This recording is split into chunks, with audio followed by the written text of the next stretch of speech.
continuing reading from The Adventure of the Blue Carbuncle, a short story in the Sir Arthur Conan Doyle collection, The Adventures of Sherlock Holmes. I read the first few pages in The Adventures of the Blue Carbuncle, Part 1, and we left off at a paragraph that goes like this. Sherlock Holmes had opened his mouth to reply when the door flew open, and Peterson the Commissionaire rushed into the apartment with flushed cheeks and the face of a man who is dazed with astonishment. "The goose, Mr. Holmes, the goose, sir," he gasped. "Eh, what of it, then? Has it returned to life and flapped off through the kitchen window?" Holmes twisted himself round upon the sofa to get a fairer view of the man's excited face. "See here, sir. See what my wife found in its crop." He held out his hand and displayed upon the center of the palm a brilliantly scintillating blue stone, rather smaller than a bean in size, but of such purity and radiance that it twinkled like an electronic point in the dark hollow of his hand. Sherlock Holmes sat up with a whistle. "By Jove, Peterson," said he, "this is treasure trove indeed. I suppose you know what you've got? A diamond, sir? A precious stone? It cuts into glass as though it were putty." "It's more than a precious stone. It is the precious stone."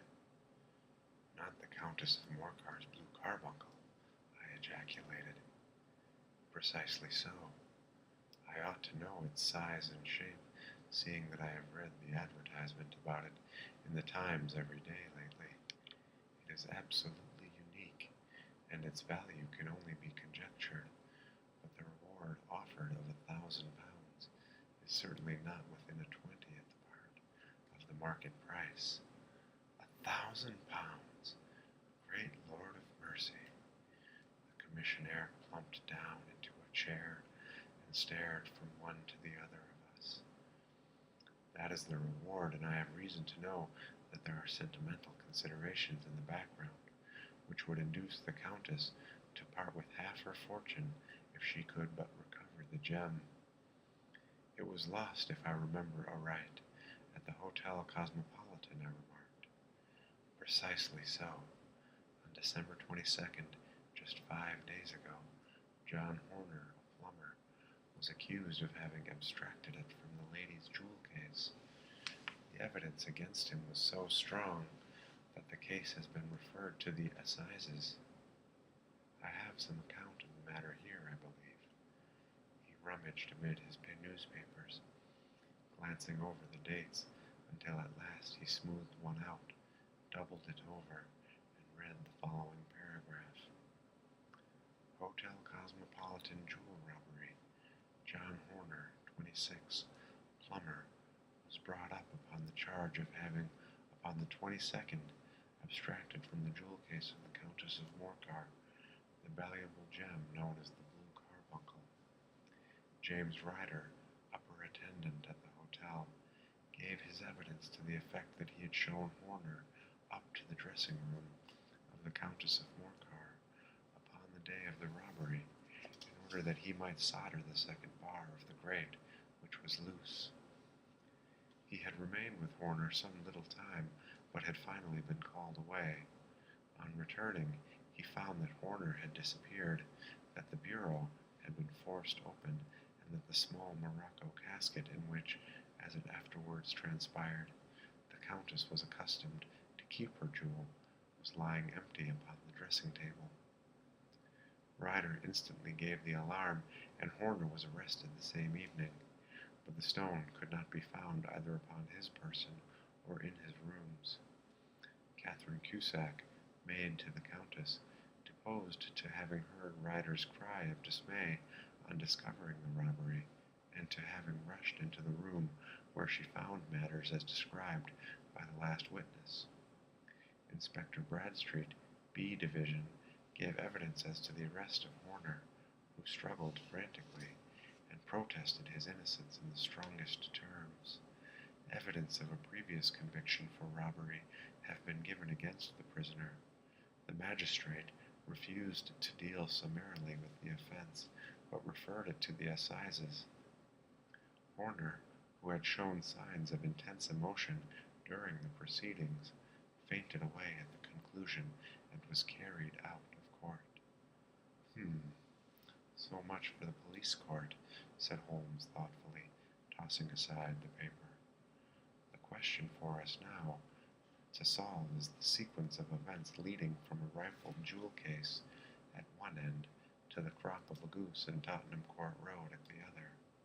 You see, Watson, our little deductions have suddenly assumed a much more important and less innocent aspect.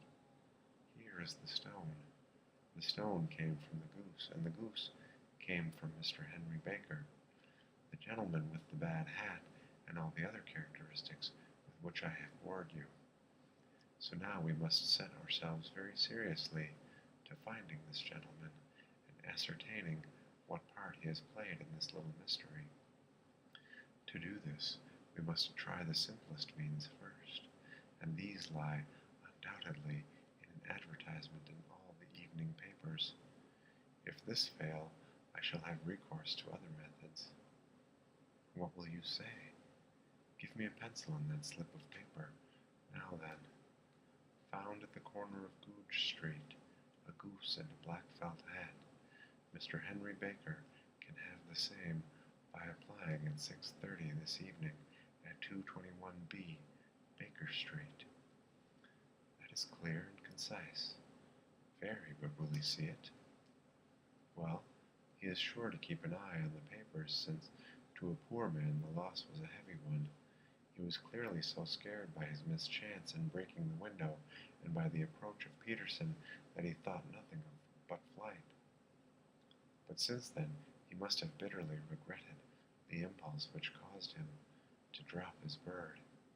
Then again, the introduction of his name will cause him to see it, for everyone who knows him will direct his attention to it.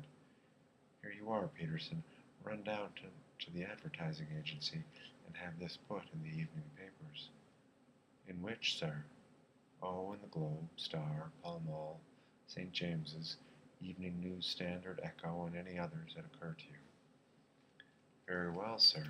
And this stone? Ah, yes, I shall keep the stone. Thank you. And I say, Peterson, just buy a goose on your way back and leave it here with me, for we must have one to give to this gentleman in place of the one which your family is now devouring. When the commissionaire had gone, Holmes took up the stone and held it against the light. It's a bonny thing, said he. Just see how it glints and sparkles. Of course, it is a nucleus and a focus of crime. Every good stone is. They are the devil's pet baits. In the larger and older jewels, every facet may stand for a bloody deed. This stone is not yet 20 years old. It was found in the banks of the Amoy River in southern China, and is remarkable in having every characteristic of the carbuncle, save that it is blue in shade instead of ruby red. In spite of its youth, it is already a sinister history. There have been 2 murders, a vitriol throwing, a suicide, and several robberies brought about for the sake of this 40-grain weight of crystallized charcoal. Who would think that so pretty a toy would be a purveyor to the gallows and the prison? I'll lock it up in my strong-box now and drop a line to the Countess to say that we have it. Do you think that this man Horner is innocent? I cannot tell. Well, then, do you imagine that this other one, Henry Baker, had anything to do with the matter? It is, I think, much more likely that Henry Baker is an absolutely innocent man who had no idea that the bird which he was carrying was of considerably more value than if it were made of solid gold. That, however, I shall determine by a very simple test if we have an answer to our advertisement. The story will be continued in Part 3.